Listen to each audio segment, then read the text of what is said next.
Top five. Cinematomical back with another video. I'm Strange Boy and he is Nate. Today we are doing top 5 most anticipated movies of 2021. And this is weird because some of my movies on my most anticipated list for 2020 are now, are coming out 2021. So same. Yep. How do our top 5s work? So he's going to start with his 5 and 4. I'm going to do my 5 and 4, 3-2, 3-2. Then we'll trade number ones. We also have something called the Zemeckis rule, which just means that if we both have the same movie on our list, but one person has it 2 spots or higher, they'll call it Zemeckis, and we won't talk about it till we get to it on their list. Now, my number 5 is going to be The Many Saints of New York. I rarely watch television shows, but I'm Italian, so I like to take in the mobster stuff. And that show, The Sopranos, it's about mobsters. And I love that. It's a great show. Excellent show.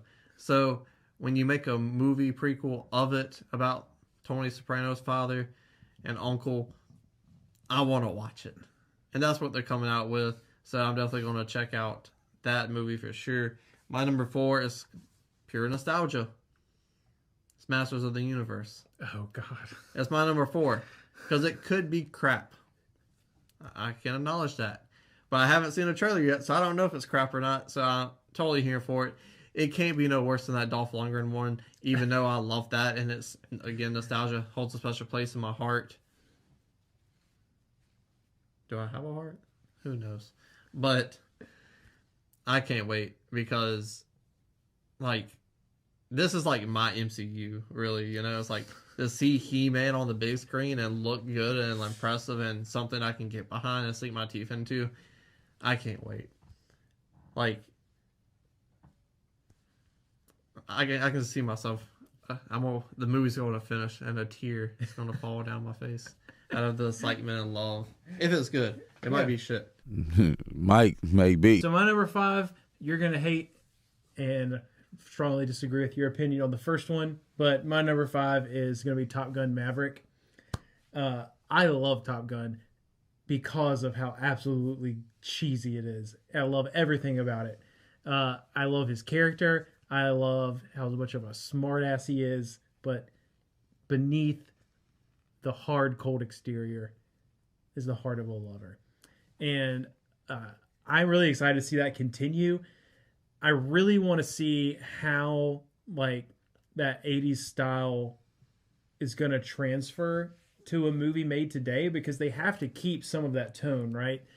But obviously, they used, like, there's no CGI in the original one. They better not use it in this one, or I'm going to be really upset. So, what? 10-1 says there's CGI all over this movie. It probably will be, and I'm going to be upset about it. And when that happens, I'm going to be like, I wish I wasn't anticipating this. But right now I am. I really want to see what, like, they do with that character, and if they're going to do it. I really hope this is it. Like, I really hope there's no more after this. I hope they don't set up more. They will, because it's going to make money probably. But I'm really looking forward to that movie. Number 4 for me, I did not expect to be on my list. And we've seen the trailer for it. And it just really took me away how much I really wanted a movie like that in my life. And it's going to be Disney's Jungle Cruise. That's solid. Yeah. I thought about it. I ain't gonna lie. I'm not gonna cap. Yeah, I can't wait for that movie. I mean, like, the humor in it, in the trailer, was just spot on. I love The Rock. I think he's a great actor. Everything that I've seen him in has hit for me pretty well. He showed in Jumanji that he can do this kind of, like, thing. But in this movie, he's not, like, just a 100% wholly good guy. He's kind of, like, shystering these dudes a little bit who go on this cruise initially, and then they end up in, like, real actual trouble. So, and Emily Blunt is great as well. She's one of my favorite actresses. This movie has a lot going for it. I'm super excited for it. Side note. I really hate and think it's super cheesy when someone's reacting or doing a video on a certain movie that they, like, dressed in that movie's, like, attire, merchandise and whatnot. And I was very careful with my wardrobe today. I looked through. I said, no Rock movies, no Rock movies, no Rock movies. So I wore this Rock shirt. And I brought up a Rock movie. Yes. Fuck you, man. Well, it wasn't on your list. You couldn't have predicted that. You know, you're right. But if I had a Candyman shirt, then I could predict this because on number 3 is Candyman. Okay, I'm safe. This is the only thing I've seen a trailer for so far on my list, and it looks amazing. Jordan Peele, he knows how to do these black stories with respect, and he knows how to do horror as well. So to take this and give it that cultural burst of freshness that is so like needed, like the first Candyman is a black story. Mm-hmm. Who's the lead in it? A damn white woman. It's Hollywood for you. So this is the Candyman sequel everyone's been waiting for. I'm not a huge horror fan, but I love the original Candyman because it has that layer and the deep roots and everything. And this looks like it goes off of that. Tony Todd's like, how's he playing it? We haven't seen him yet. They're doing a good job hiding it, not showing you a lot. So I can't wait. It looks incredible. Jordan Peele. That boy good! My number 2 is Last Night in Soho. You know why? Why? 2 words. Edgar Wright. He's pretty great. Obviously. So my number 3 is going to be on a lot of people's list, but it's Dune. I love sci-fi. I love space epics. I love space operas. This movie has, like, there's so many things that are just going right for this movie for me, and just like the things that I love and enjoy. I love the vibe of it. I love the grittiness. Timothée Chalamet is amazing. Please don't do something to get canceled because everyone seems to be doing that these days, and it sucks. Because I'm going to get behind it if you do something stupid. So please, Timothée Chalamet, only do stupid things in movies where you're cast to do stupid things. But I don't know how else to describe it. It's just everything that interests me is in this movie, and I can't wait for it. Number 2 for me, I'm super stoked for. Time out. So you're saying everything that interests you is in this movie Dune? I think I should have said everything about this movie interests me. I was about to say, you like putting your whole fist into a box? Ew. Number 2 for me, I'm super stoked because I love musicals, and I was supposed to get this one this year, and I didn't. And it's going to be In the Heights. Oh. When is that movie coming out? West Side Story. Where's that coming out? It comes out in 2021, and we might talk about it in a second. Oh, shit. So, yeah, In the Heights looks incredible. I've said before on this channel, I love movies that are about cultures that I'm not from and have almost real no understanding for, because I want to learn and I want to know what life is like for other people.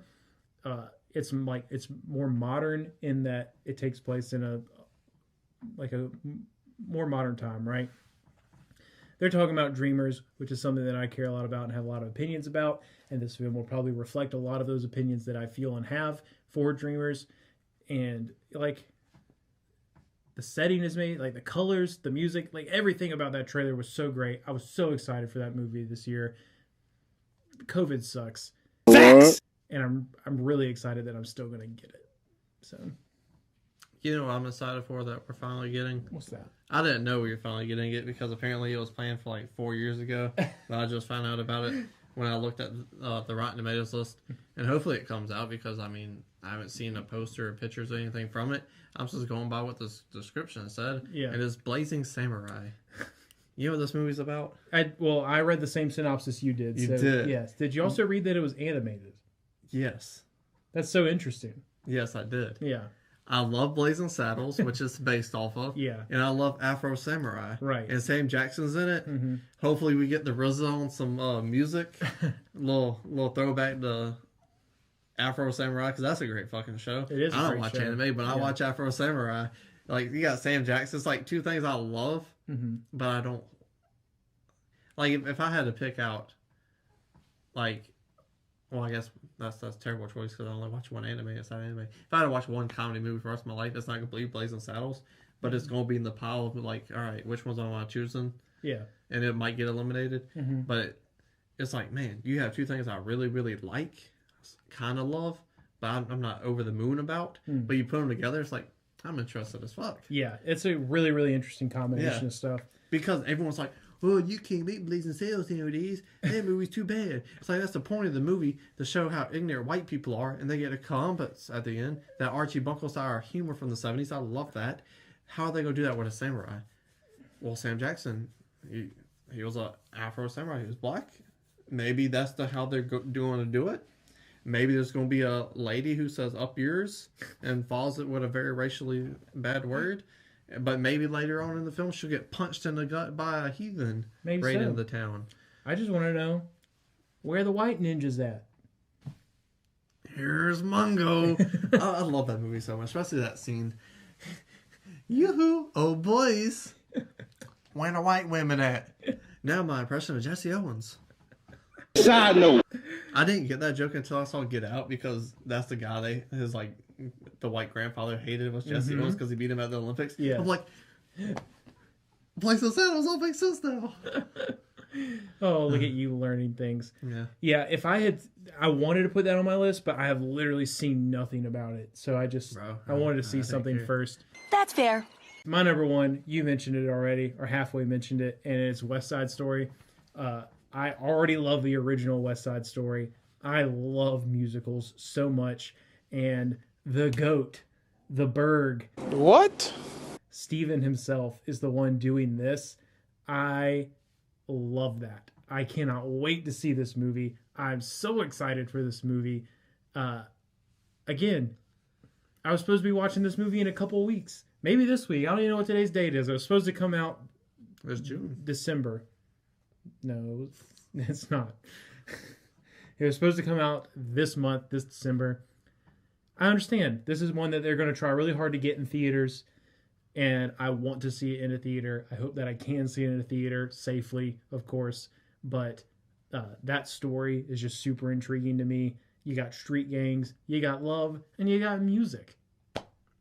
And it's Shakespearean. So, I love that too. I love everything about this. Who calls him the Berg?